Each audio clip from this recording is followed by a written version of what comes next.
Muito boa tarde, está no ar o consultório do Porto Canal. Este é o seu programa de saúde, seja muito bem-vindo. Já sabe que este programa divide-se em duas partes. Nesta primeira parte vamos falar dos tumores intraoculares. É a minha convidada, a doutora Teresa Bragança, é oftalmologista da CUF. Muito bem-vinda, doutora. Muito obrigada por estar aqui connosco em direto. Muito obrigada, eu é que agradeço o convite. É muito bom recebê-la aqui. Vamos então, nesta primeira parte, falar de alguns tumores intraoculares. Já na segunda parte é a altura de participar. Convido então todos os telespectadores a ligarem aqui para o consultório e aqui colocarem as suas dúvidas ou questões. Hoje sobre dermatologia. Vou receber na segunda parte a doutora Cristina Vasconcelos.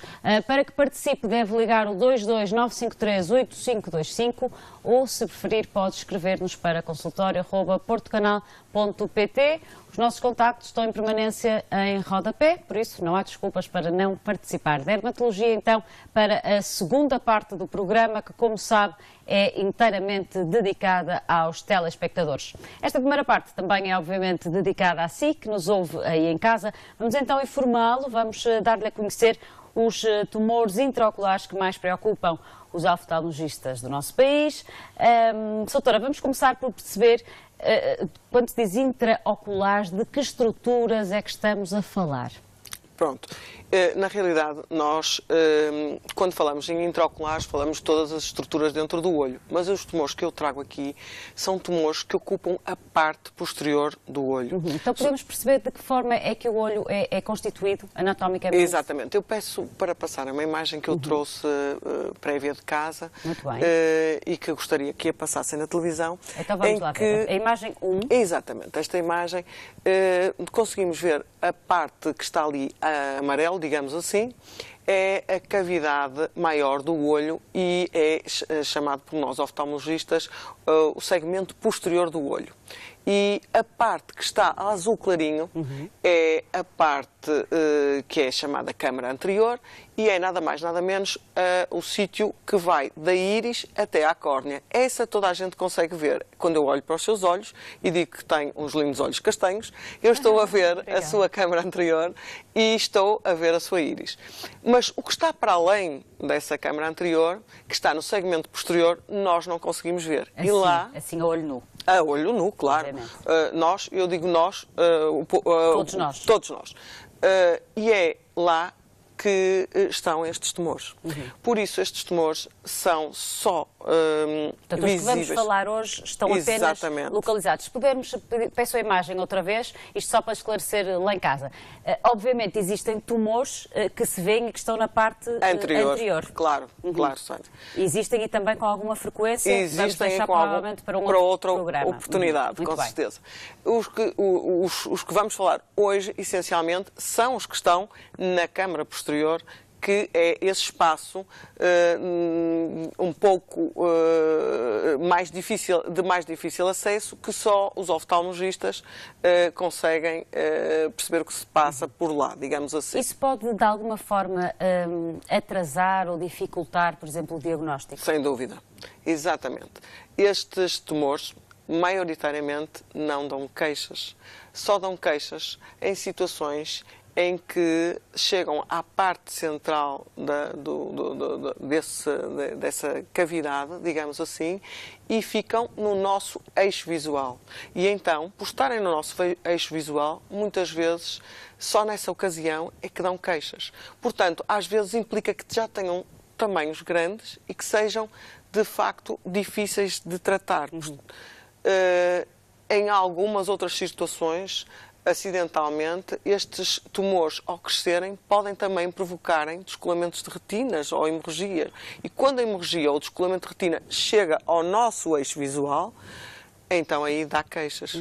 Podemos perceber rapidamente o que é o descolamento da retina? Descolamento de retina, na imagem inicial, nós víamos que a cavidade Vamos posterior... voltar à imagem inicial, que é para os telespectadores acompanharem. A imagem posterior, aquela imagem da parte posterior do olho, tem ali uma zona que está a vermelho e tem forrada, digamos assim, a amarelo. essa área que aparece forrada a amarelo é a retina e a parte que aparece a vermelho é uma parte mais vascular que se chama coroide, onde alguns tumores também se originam. Portanto, nada mais, fazendo uma analogia com o ovo, se me permite, que é uma maneira fácil, a retina será aquela membrana fina que forra a casca do ovo por dentro. Pronto. Às vezes, quando os tumores estão a crescer, empurram essa retina e fazem com que haja descolamentos de retina. E aí sim pode dar sinal ou um sintoma? Pode dar uma perda visual e, de facto, alertar a pessoa para ir ao oftalmologista. Mas neste caso já é tardiamente? Depende. Às vezes podem ainda ir a tempo, de qualquer forma, normalmente é porque o tumor já não é tão pequeno quanto isso, mas pode acontecer de ainda ir a tempo. Estes tumores são como qualquer doença oncológica. O diagnóstico tardio pode fazer toda a diferença, ou devemos dizer da parte positiva, ao contrário. Exatamente. O diagnóstico atempadamente é que poderá fazer a diferença. Faz toda a diferença. E de que forma é que isto se consegue, doutora? Bem, acontece o seguinte, algumas pessoas podem ter mais propensão a ter algum tipo destes tumores. E eu estou-me a referir a um dos tumores que eu vou falar aqui, que é um tumor muito raro, que é um tumor das crianças, em que existem famílias, em que existem já elementos com esse tumor. Falamos do retinoblastoma? Exatamente, falamos do retinoblastoma. Portanto, é claro que um elemento que seja de uma família que tem retinoblastoma, esse elemento tem que ser vigiado, o bebê tem que ser visto precocemente. Agora, desculpa interrompê-la, é uma neoplasia exclusiva das crianças? É uma neoplasia exclusiva das crianças. Muito bem. Portanto, esses sim têm história e, portanto, é mais fácil de tentarem perceber o que é que se passa. Agora, os outros, não existe história em todos. Estamos a ver uma imagem, não sei se exatamente. Estamos a ver aqui, mas eu vou falar de retinoblastoma no fim. Vamos passar sequencialmente. Sim, eu já tinha buscado aqui as minhas folhas, porque também tinha preparado exatamente dessa forma. Então, vamos começar como tínhamos organizado isto? Exatamente, então, vamos com lá. a nossa sequência inicial. Doutora, sei que existem diferentes tipos, já percebemos, de tumores intraoculares. Existem digamos, os primários, digamos assim, e os que advêm de outros tumores. É assim? Exatamente. Os tumores metastáticos, que são nada mais, nada menos do que metástases dentro do olho. E acho que toda a gente está familiarizada com a palavra, mas de qualquer maneira, metástases são... São células de um tumor que existe noutro sítio, no pulmão, na mama, no intestino, e são células tumorais que vão se espalhar e vão se fixar noutras áreas. Isto são as metástases, assim de uma forma um pouco mais grosseira, digamos assim. Mas é uma forma simples lá em casa de percebermos. E, portanto, existem metástases nos olhos. Existem metástases nos olhos porquê? Porque há bocado eu falei numa capa, que era aquela que aparecia a vermelho, que se chama coroide, e que é um tecido extremamente vascularizado. E todas as metástases que vão no sangue podem chegar a esse tecido. Então, o tumor maligno mais frequente em oftalmologia é um tumor secundário, que são metástases. As metástases são os tumores mais frequentes em oftalmologia, mas não são originários do olho, são tumores secundários. Vêm, por exemplo, de que tipo de tumores? Vêm, por exemplo, na mulher vêm dos cancros da mama e no homem vêm, por exemplo, do cancro do pulmão, mas podem vir de outros sítios. E, portanto, estes são os tumores mais frequentes. Existem trabalhos que falam em estatísticas de metástases no cancro da mama que podem ir dos 5% aos 30%, que é uma coisa um pouco, também é um leque, portanto, é uma abrangência muito grande. E eu acredito que as estatísticas variam de acordo com a forma como são feitos os trabalhos. Alguns, aqueles trabalhos em que indicam 30% de doentes com metastização, são pessoas que têm cancro da mama e que são vistas sem queixas, ok? E os outros são pessoas... Há aí uma mosca que quer tirar o protagonismo, não estou a perceber. Ela quer aparecer aqui.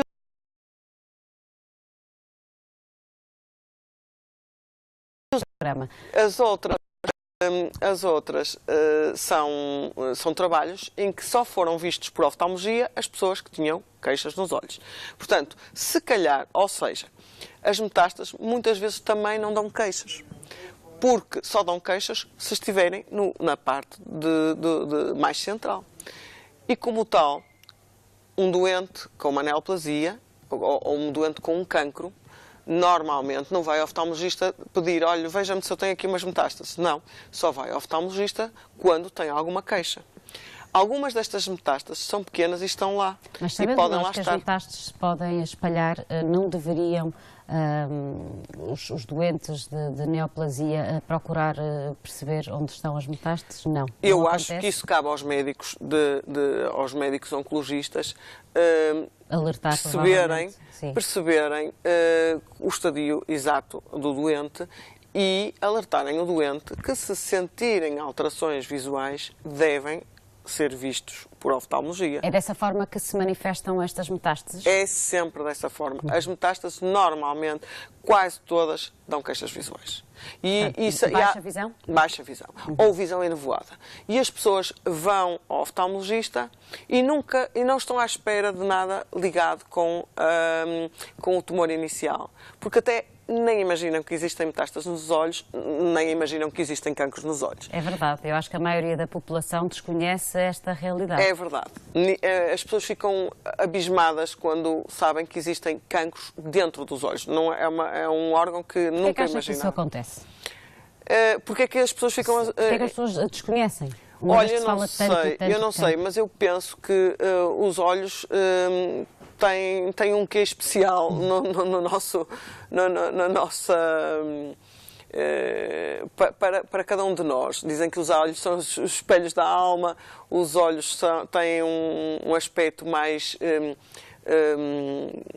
cristalino, quase como se fosse de vidro, como são coisas com uma estrutura completamente diferente, um aspecto completamente diferente, e se calhar as pessoas nunca pensaram que também é possível ter neoplasias, porque tem sangue também e tem vasos que vão... frequência também, ou estes cancros são muito frequentes? Os cancros de quê?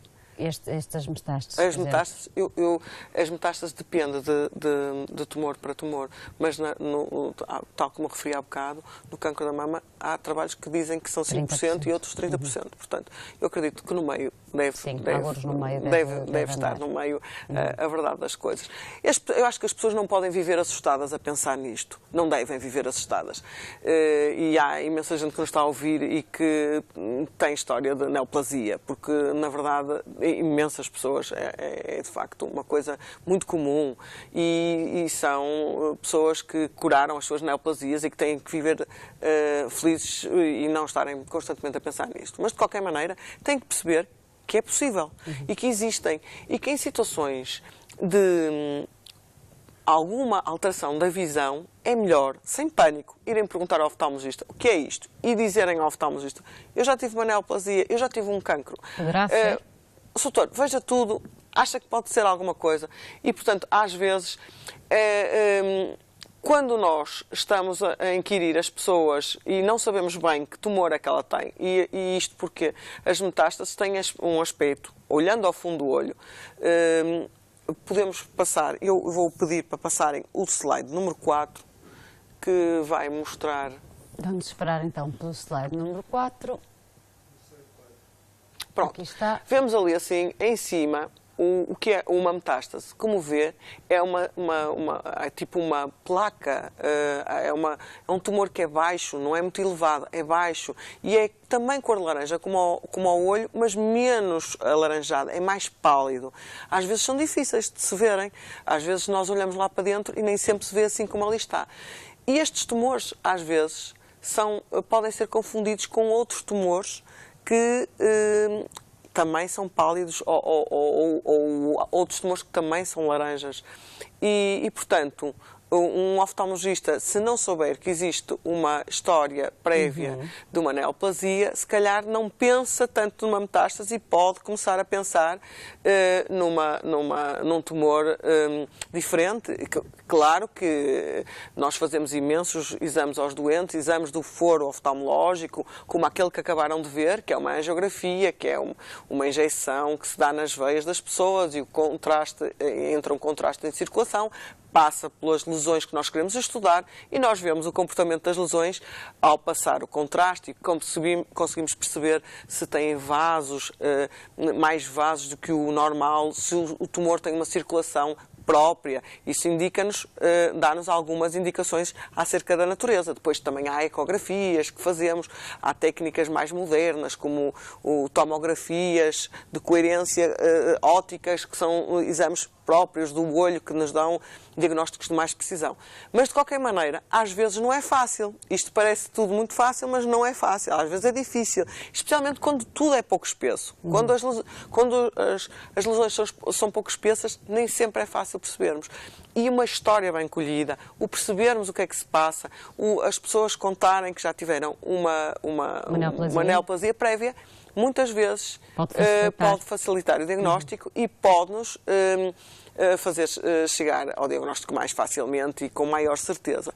E depois estas pessoas vão ser tratadas, a maior parte das vezes não são por nós, isto é sempre depois um trabalho multidisciplinar e nós vamos alertar o oncologista para que ali existe uma lesão que é muito provavelmente uma metástase, que tem, do ponto de vista clínico, o diagnóstico clínico mais provável é uma metástase e o oncologista vai reestruturar o tratamento da pessoa e vai fazer um tratamento sistémico, um tratamento muitas vezes com quimioterapias ou com outras drogas, que de facto que é do foro da oncologia, certo. E essas metástases vão desaparecer, vão ser tratadas. E, portanto, o prognóstico é sempre algo mais reservado do que uma pessoa que não tem as metástases, mas de qualquer maneira os oncologistas e as drogas hoje em dia conseguem fazer quase milagres e, portanto, muitas das metástases desaparecem, as pessoas ficam a ver bem. E mantêm a visão. E mantêm a visão, que é o mais de facto, importante. para aqui, do ponto de vista oftalmológico, é importantíssimo. É isso mais importante. Soutora, vamos seguir em frente. Outro tipo de tumor que queira falar agora? Então, eu trazia inicialmente um tumor que é um tumor, não lhe vamos chamar um tumor, mas vamos lhe chamar, de facto, uma neoformação, mas que normalmente são planas, que é a mais frequente de todas. E é benigna, e é benigna. Não lhe quer chamar tumor. Exatamente, não lhe quer chamar um tumor, se bem que tumor não quer dizer que seja maligno, mas pronto. Mas as pessoas associam e ficam assustadas. Exatamente. Portanto, vamos dizer que são lesões planas, pigmentadas. Eu peço para passarem o segundo slide, por favor. E como é que se chamam? E que se chamam nevos. Os nevos. Nevos são como sinais. Então, nós aqui podemos ver no slide de cima, aquele que está isolado, que tem um fundo de um olho e que está isolado, vemos uma mancha plana, acastanhada, mas que é grande, mas percebemos que é plana e até tem umas pintinhas brancas em cima. Aquilo é um nevo de grandes dimensões, mas os nevos são lesões perfeitamente benignas e são muito frequentes. Quase 7% da nossa população tem nevos. Isto para a população em geral. Se falarmos em idades mais avançadas, a partir dos 60 anos, quase 20% da população tem nevos, porque muitas vezes pigmentam mais durante a puberdade e aumentam com a idade. Vou fazer a pergunta que imagino que lá em casa esteja toda a gente a pensar. Estas lesões, como disse a doutora, benignas, podem tornar-se malignas? Exatamente, podem. Não é muito frequente, mas podem tornar-se malignas. Existe uma percentagem que não é grande, é pequena, mas existe, de malignizarem. E atendendo a que elas são tão frequentes na população, mesmo uma percentagem pequena, implica que há muitos novos casos de nevos que, de alguma maneira, se tornam malignos.